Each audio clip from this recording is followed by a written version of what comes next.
তাকে 13 আগস্ট জেলখানা থেকে চিকিৎসার নাম করে সুস্থ মানুষকে ধরে এনে হসপিটালে ভর্তি করায়া মেডিকেল বোর্ড তৈরি করে পরিকল্পিতভাবে দিল্লির প্রেসক্রিপশনে পয়জনিং করে তাকে হত্যা করা হয়েছে। আল্লামা সাঈদীর কথা কে না জানেন?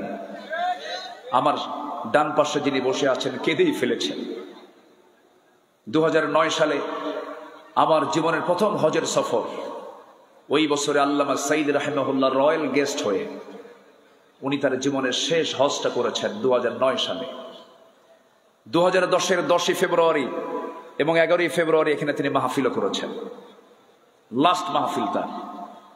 তো হজে যখন গেলেন সবাই মিলে আমরা তাকে বললাম, হুজুর দেশের অবস্থা খুব খারাপ, মামলা চলছে, প্রস্তুতি চলছে, গ্রেফতার হচ্ছে, ট্রাইব্যুনাল গঠন হয়েছে, আপনি দেশে ফিরলি আপনাকে ধরে ফেলবে। উনি মুস্কি হাসি মেরে বললেন, সাঈদী পালায়া থাকার মানুষ না।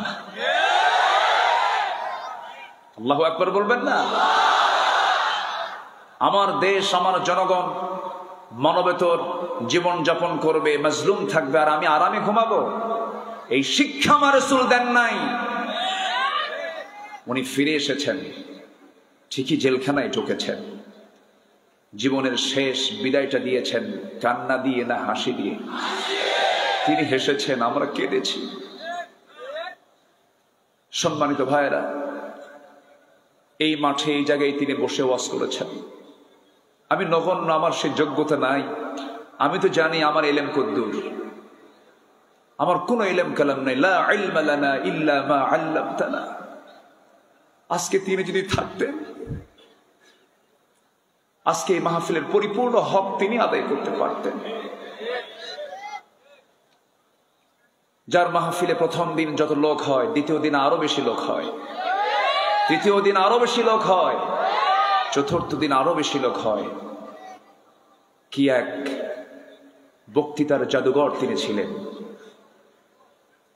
আমরা শুধু তাফসীর মাহফিলের এই প্ল্যাটফর্ম থেকে প্রথমে তার জন্য দোয়া করি, আল্লাহ তুমি তার কবরটাকে জান্নাতের নূর দিয়ে মুনাফফার করে দাও। আরেকটা দাবি, আল্লামা সাঈদী তার স্বাভাবিক মৃত্যু হয়নি। তাকে 13 আগস্ট জেলখানা থেকে চিকিৎসার নাম করে সুস্থ মানুষকে ধরে এনে হসপিটালে ভর্তি করায়া মেডিকেল বোর্ড তৈরি করে পরিকল্পিতভাবে দিল্লির প্রেসক্রিপশনে পয়জনিং করে তাকে হত্যা করা হয়েছে। তাফসীর মাহফিলের এই প্ল্যাটফর্ম থেকে সুস্পষ্ট ভাষায় জানান দিতে চাই, অবিলম্বে খুনিদেরকে প্রকাশ্যে ধরে চূড়ান্ত শাস্তি নিশ্চিত করা হোক। রাজি আছেন কারা কারা? হাত উঁচু করে দেখান মুসলমান।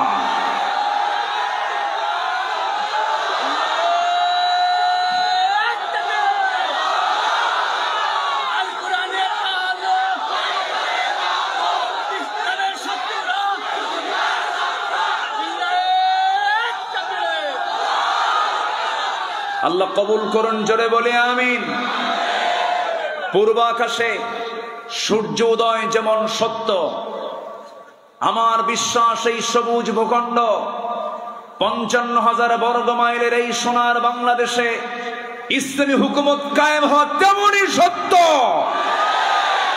কারণ শহীদের রক্ত এই জমিনে ঝরেছে, এটা হচ্ছে তার বড় ইতিবাচক দিক। এদেশের মানুষ শহীদ হওয়া শিখেছে, শহীদ হতে প্রস্তুত। এমন একটি উর্বর জমিন এখন বাংলার জমিন। আলহামদুলিল্লাহ বলেন, জোরে বলি আলহামদুলিল্লাহ। ইসলাম কার? আসতে বলবেন না, ইসলাম কার? ইসলাম ছিল, আছে, থাকবে। তুমি থাকবে না। আল্লামা সাঈদীর কি সুন্দর কথা, 25 বছর আগে কি বললেন। আপনারা কি মনে করেন জানি না, আমি তো মনে করি উনি একজন বড় আল্লাহওয়ালা মানুষ ছিলেন। আপনারা মনে করেন কিনা? আল্লাহু আকবার। 25 বছর আগের কথা। গোড়ায় ঝাঁকি দেব, গোড়ায় নাড়া দেব, মামু বাড়ি দিল্লি গিয়ে পড়বা। সোজা কোথায় গিয়ে পড়ছে? কোথায় গিয়ে পড়ছে? এমন একটি সময় আসবে পালানোর জন্য একটি ইঁদুরের গর্ত খুঁজে পাবো না। বিচারপতি মানিক, কালা কইলেন না, কালা তো আল্লাহ বানায় দিয়েছে।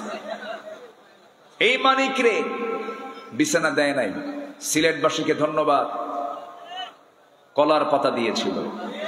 পরের দিন কোর্টের হাজিরা, কোর্টে তুলতে নিয়ে সিলেটবাসী খুব ভালো আপ্যায়ন করেছে, একদম 2 বিছে আউট করে খাসি বানায় দিয়েছে। যা কি কথা বোঝেন নাই, কথা বোঝেন নাই। নেত্রী হেলিকপ্টার অপেক্ষা করছেন, দরবেশকে নিয়ে যাবেন, দরবেশ নাই। কয়েকদিন পর তার মুখের দাড়িও নাই, মাথার চুল কালো, পাঞ্জাবি খুইলা গেঞ্জি পড়ছে, পাজামা খুলে লুঙ্গি পড়ছে, যেন তারা কেউ না আসেনে। আবার ভুল করে নৌকায় চড়ছে। ভুল করে কই চড়ছে? নৌকায়। নৌকায় চড়ে কি আর পার পেতে পারে? কোস্টগার্ড ধরে ফেলেছে, সাথে ছিল আইনমন্ত্রী। আইনমন্ত্রীকে কোস্টগার্ড বলে, স্যার আপনাকে চিনছি আমি, থানায় চলে। আইনমন্ত্রীকে, আমি কি একা আসছি? আমি তো জামাতের সাথে আসছি। কিসের সাথে? হ্যাঁ, উপায় নাই তো। কে? কই যে বসে আছে, মাথা ওই যে বসে আছে, মাথার চুল কালো, মুখে দাড়িও নাই, লোকটা গেঞ্জি পরা, লুঙ্গি পরা, লোকটা কে? ভালো করে দেখো, ওটাই দরবেশ। ওরা চেয়েছিল আলেমদেরকে বেইজ্জত করতে, আল্লাহ ওদেরকে লাঞ্ছিত করে ছেড়েছেন। কত কথা বলবো, বহু কথাই তো রয়ে আছে। বলি বলি বলি, জোরে বলি ইনশাআল্লাহ। দিন এসেছে আমাদের, এক মাকে শীত যায় না তো। ওরা ভেবেছিল মাঘ আর আসবে না। সম্মানিত বন্ধুগণ, তাহলে সব আদর্শ মাইনাস, আমার আদর্শ একজন, তিনি কে? মুহাম্মাদুর রাসূলুল্লাহ। মুহাম্মাদুর রাসূলুল্লাহ